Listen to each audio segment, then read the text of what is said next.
guys, welcome back to my channel. Welcome if you are new. My name is Heather. I'm a homeschooling mom of 3 kids and we are going into our 11th year homeschooling. Today I am participating in an open collaboration with Abby from Rooted in Rest and Jessica from the Waldock Way, and it is all about homeschool planning. Now the prompt was plan with me, and so that is what I'm going to do. I plan most of my homeschool weekly. I do have an entire planning playlist that I will link for you that goes through my entire process, starting with the big picture yearly homeschool planning, goals, then monthly planning, and how I use a monthly planning day to plan ahead for the next month. And then last week I did do a video on weekly planning, but today I am actually going to show you my weekly planning process. I'm going to plan out next week with you. I wasn't sure if I wanted to do like a top-down actual plan with me video, but I thought that this might be a little bit easier because I talk a lot and it's easier to see somebody's face when you're talking. I do use some curriculum. I have purchased Sunlight curriculum since the beginning of our homeschool journey. So we are going into our 12th level of Sunlight this year, and I will leave links for all of the curriculum that we're using if you're interested in that. I don't follow the schedule. They come with these beautiful grids of information that have what you should be doing each day. However, I have kids in different levels and our schedule is a little crazy, so I switch things around a lot, and that comes with experience because I've been doing it for so long. I know a lot of people that love Sunlight and are able to go straight through the schedule. That's not me, so we're all over the place. So I have my coffee, which is a necessity for my planning. I have all of my planning stuff, all the books that we're using, and my Erin Condren teacher planner. This is what I use for all of my homeschool planning. I've used this for 7 or 8 years now, and it is super functional for me. It doesn't have too much in it that can overwhelm me. I've used homeschool planners in the past, or I've attempted to. It doesn't work. I like to keep things separate, so this is purely for kids and homeschooling. Anything that has to do with my kids' activities, doctor's appointments, everything goes in here, as well as all of my lesson plans each week, summaries from the month, when I do planning from behind or reverse record keeping, all of that goes in here. This is kind of what I use at the end of the year for our end of year assessments, which we have to do in Maine. So I am going to start planning. So when I open up my planner, it is totally blank. I don't plan ahead more than 1 week at a time.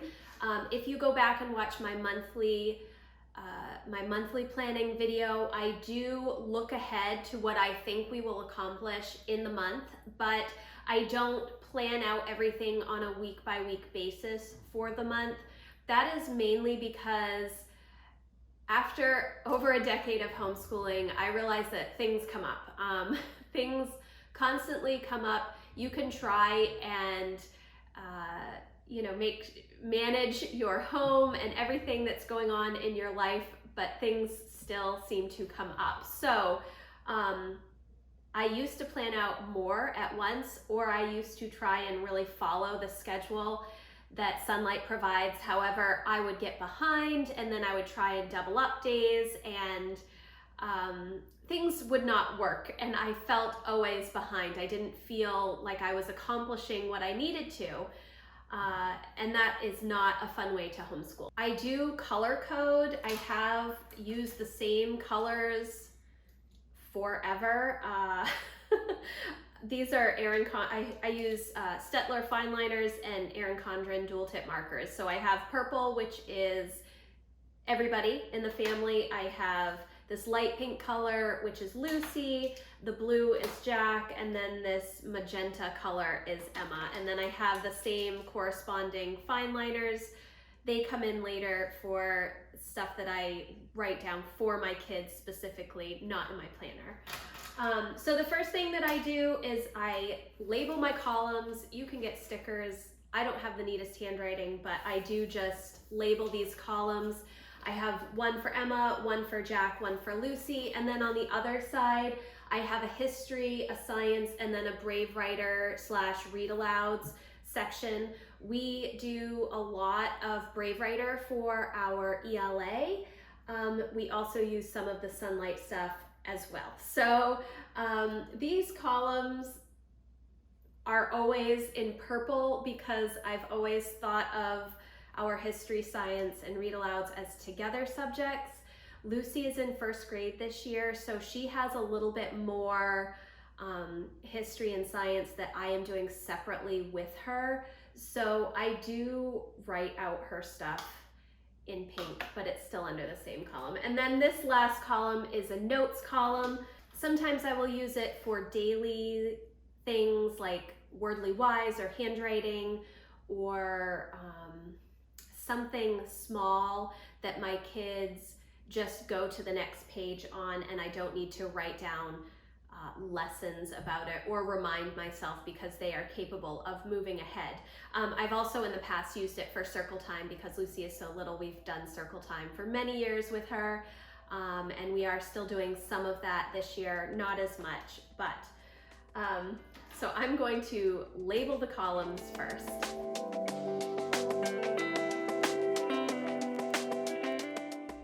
The next thing that I do is I look at our monthly calendar. I write anything that affects homeschool in this calendar.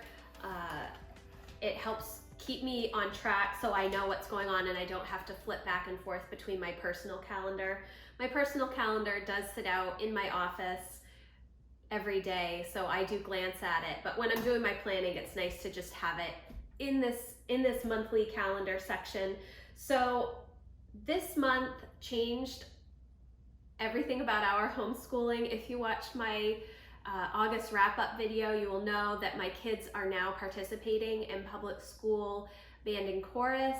Emma has participated in public school band since she was in 4th grade. This is her 5th year doing that. Last year was a little bit different. It wasn't just an online lesson, but they are back in school. I did not think they were going to be participating this year, and then the day before public school started, they both told me that they did want to participate. So we are trying it out. It's a lot because we are back and forth every single day to the public school. So I have all of that information listed in here, when we need to be, where, at what time, etc. And that also affects how I structure my day. So when Jack and Emma both have band, we are in the car a lot more, and so I am doing a lot more car schooling than I have ever done. Even when Emma was just in band, it was significantly less. They have restructured how they do the music program at the public school, which I think is great. They have an actual class now rather than just during a study period, a very short study period a couple of times a week. So the first thing that I'm going to do is write down when we are going to be out of the house. And I do that because I want to make sure that I'm not planning too much for those days. And the schedule alternates weekly, so it's always a fun time to figure out when the kids need to be out of the house. So I'm going to write down that stuff as well as our Bible in this first column just under the dates.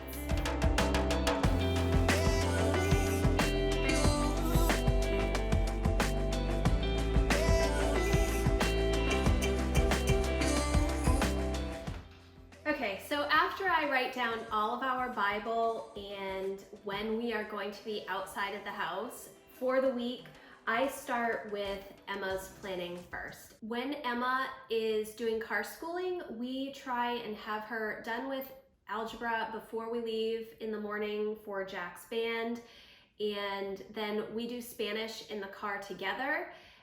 And we also do her language arts in the car for the most part. She does usually have to type up stuff towards the end of the week for her final draft for her papers. So she does that usually in the afternoon or evening, depending on how much time we are out of the house. I might give her a little bit extra time, but we try to keep everything during the week. I don't like to have homework over the weekend. That is a personal thing.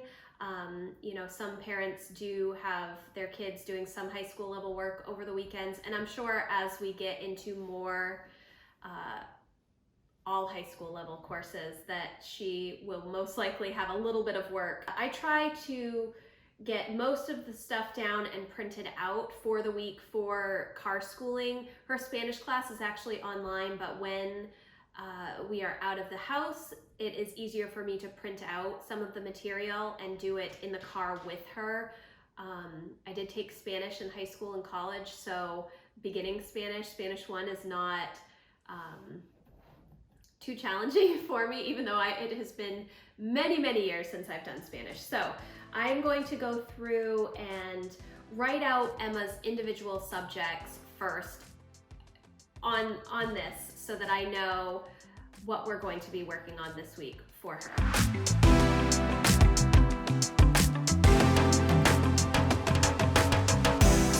Okay, now I realize that I don't know what page Emma is on for her reading, so I have to go find out what chapter she is on, and then I will finish planning out her week.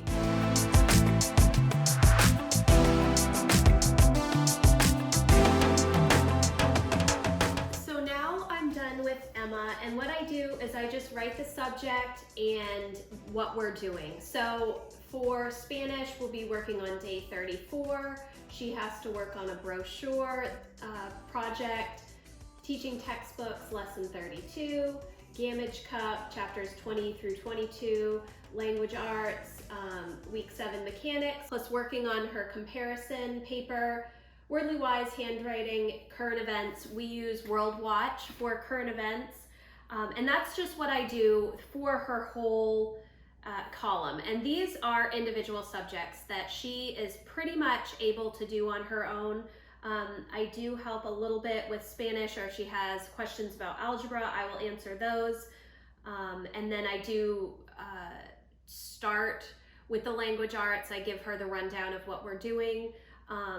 The mechanics practice is like grammar, and it's about 5 minutes of work. It's very, very small. It's a very small amount of work. And then working on her comparison paper, we already went over what she needed to do, and she outlined it last week, so she'll write a rough draft and then finish it up on Tuesday this week, and then we'll move into something else. It's actually our first week of our September Brave Writer, Dart, Arrow, and Boomerang, so it's going to be a little bit crazy trying to manage all 3 of those. I think it will go okay. We will see. I still have to print out the all of those guides, and so what I will do is I will just write Brave Writer week 1 under my Brave Writer column for each of the kids, and then I will go through that separately with them. Sometimes I will combine Emma and Jack in an arrow. We did last month when we were doing the Green Ember to just sort of start our Brave Writer for the year. But now everybody's going to be doing separate guides, so it's going to be a little crazy. I have not done 3 guides at once before, so that, in addition to band and chorus, it's going to be crazy. So then I'm going to go through and do the same thing for Jack and Lucy, and then I will show you what I do for our together subjects.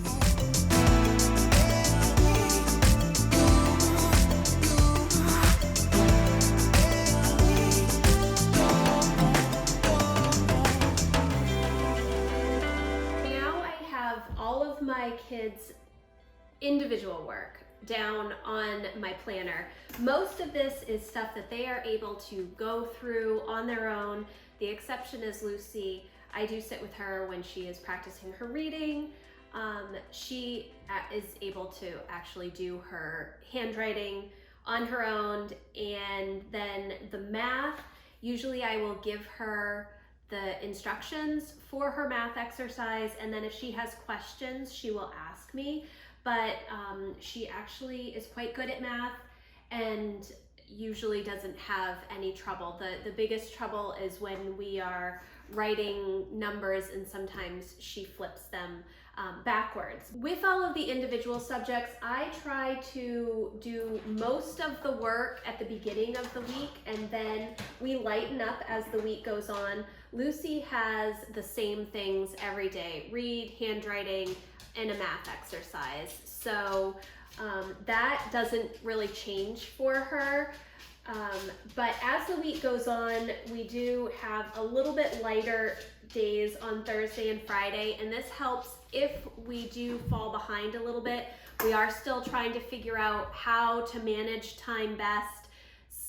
We've only been doing the band and chorus for about a week and a half now, so I still have to adjust my expectations a little bit sometimes. If I plan too much and we don't actually get it done, or the kids end up sleeping in a little bit later than they normally do, that can throw a wrench in our plans. I don't tend to wake up my kids ever. That's just not something that I have ever done, partly because my kids were super early risers when they were younger, and that was that. So our mornings tend to be a little bit different than probably most homeschoolers. I think most homeschoolers just get up and get going for the day. We're not really like that. So now I'm going to work on history, science, and read aloud / brave writer planning. With that, I will rely heavily on the schedules, but I change what we read each day. I'm still going in order, but I tend to read more on the days when we're in the house more and less on the days that we're out of the house. Sometimes I can read ahead. Sometimes I know that we have so much going on outside of the house that there's no way that I'm even going to be able to get all of the reading done for the day. That's partly because we are literature-based homeschoolers, so we read a lot of books, and it takes us a little bit longer to get through everything than if my kids were just working on worksheets most of the time. So I'm going to go through and see where we are with our history and what I have ahead.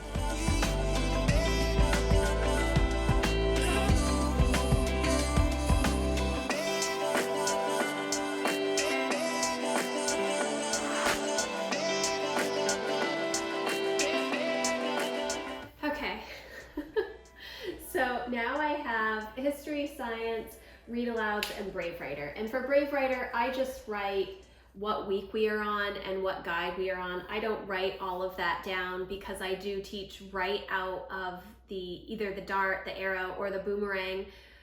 Whichever kid is using whichever guide, I will read directly out of that. So I don't need to write a lot of notes here. I just need to know what week we are on. And then I adjust things in Brave Writer depending on how our day is going. Sometimes we will do the extra projects. Oftentimes we will pick and choose what works best for us. We are not doing any of the writing projects in September. Originally, I had thought that we would start on the writing projects. We use all of the different levels of Brave Writer for their writing projects, but because the kids started band and chorus this month, I wanted to step back from that, and so we're mainly using the writing projects, the creative writing projects, and other writing projects that are in the instructor's guide for Sunlight, their Sunlight Level J. Okay, so Emma is doing Language Arts Level J, Jack is in Language Arts Level G, and then Lucy is in first grade Language Arts. So I have history this week for us is 4 days. Last week we only did it 3 days. I'm hoping to get ahead a little bit this week because we have a day when we are not out of the house at all, which will be really nice. And then for science, I have science 3 days this week for Emma and Jack. I did just receive Lucy's science instructor's guides, etc. in the mail. We have not started that yet. I have not even opened the box to go through the instructor's guides. That is something that I plan to do. In the meantime, she is doing a lot of observation outside with nature.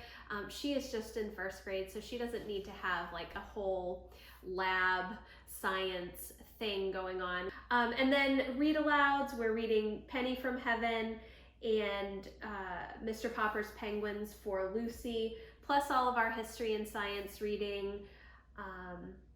Yeah, so that is my planning process. It really works for me to do this weekly planning so that I know what we have going on in the week and I can make adjustments as needed. It also gives me a chance at the end of the previous week to know what are my kids struggling with, because it's possible that they could have a concept in math that they're struggling with, or they need a little bit extra time for language arts, or they don't quite understand some of the stuff that we've been discussing in science or history, and so we need to back off a lot. Or they could be doing really well and easily moving ahead.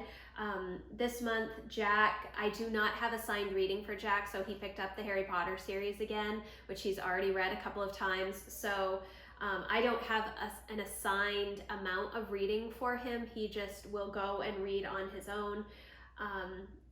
So it just depends on the week, what we are doing. I try to follow the order of things from Sunlight, but I also add in a lot of extra things. We are doing, Jack's doing computer science this year. I created like a computer science course for him, and he's going through right now the book, one of those middle school, everything you need to know about computer science in middle school, big fat notebooks. That's what he's using. But this is my main planning process that I do on Sundays. The next thing that I do, which I'm not going to film because that's boring, is I write down all of their work for the week on these weekly schedule pads. And I have different ones. This is really based on, years ago, I saw or listened to a podcast or saw a video with Sarah Mackenzie from Read Aloud Revival talking about how she uses a spiral notebook to write down a list for her kids each day. And I thought that was a great idea, and I started with a spiral notebook.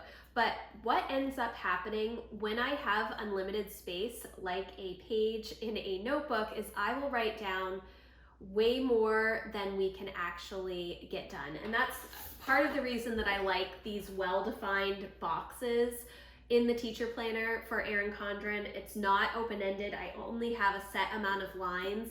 And I know that if I start planning more than that, it's not going to get done. And that's why you see over here, there's not as much stuff in here. That has come with many years of practice and knowing exactly how long subjects take us, knowing how long it takes me to read certain things, how long our discussion is, etc.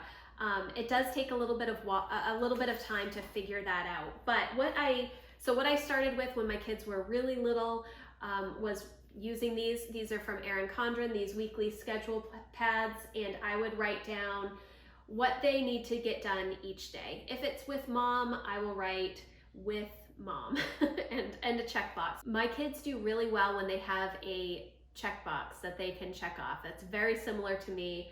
I like to check things off.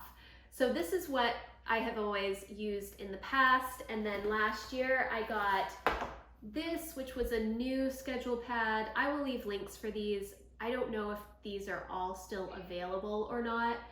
This one is nice because it has a list. So I actually started our year this year using this, and then I would write a list on the side for things that we were doing outside of the house or chores that they had to do. We do have a chore schedule where each kid does a specific extra thing during the day, or if they have appointments or if they have something else that they need to get done, I will write a note for them. But then as we were going there are not enough lines now for all of Emma's work. Now, so what I did was I actually got this new one from Erin Condren that is the Focused Collection Weekly Schedule Pad. So there's just more lines that I can use, and I know I did say I don't want to use the spiral notebook because I don't want too many lines, and I'm not planning too much stuff for her, but I do like to have step by step what she has going on each day. Everything does not take her an excessive amount of time, but it helps when she can see it visually in a smaller area than if I just say, look in the instructor's guide or follow along in your Spanish teacher's guide. So what I do is I will write down everything for the week for the kids. I didn't always do it this way. I used to just write one day at a time when my kids were smaller so that they weren't overwhelmed. But now my older two want to see everything that they have for the week, and this allows them to work ahead if they need to. And if they get things done ahead of time, that's fine with me. They have more time for their passion projects. I want them to focus on a lot is their passion projects so that they're learning and growing and knowing the things that interest them the most. So that is the last step for my weekly planning, is I'm just going to take everything that I've written down in here and I will write it on these lists. And then my kids will take these lists, my older two, and they will transfer them into their planners. Emma has an academic planner from Erin Condren, and Jack has just an hourly planner because he wanted to be able to block off his time a little bit better. We're not in a great routine for getting everything into the planners at this point, but I'm not expecting that for their ages. This is mainly just so that they can start to learn about time management. I wanted to take a moment and just say that everybody has a different planning process, and I'm not sure if mine was completely clear when I was going through it, but I did want to let you know that I do have a weekly planning video already on my channel that goes through my process and why I do things the way that I do. So it might be helpful for you to watch that. But really, I use on Sunday afternoons, I plan out my week. It just works better for us to do it that way. And because we are in so many different books and so many different levels for curriculum, it is so much easier for me to have it all in one space in my teacher planner rather than going through all of my binders, all of the books, and trying to keep it straight.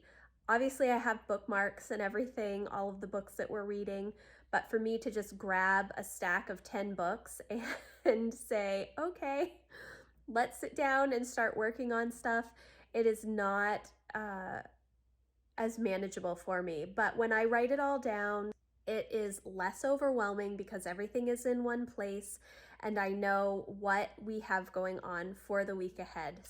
So that is my plan with me. I bet this video is going to be exceptionally long. If you made it to the end, I'm going to give you a gold star. So thank you guys so much for watching this video. I will leave a link in the description box for the playlist for this collaboration.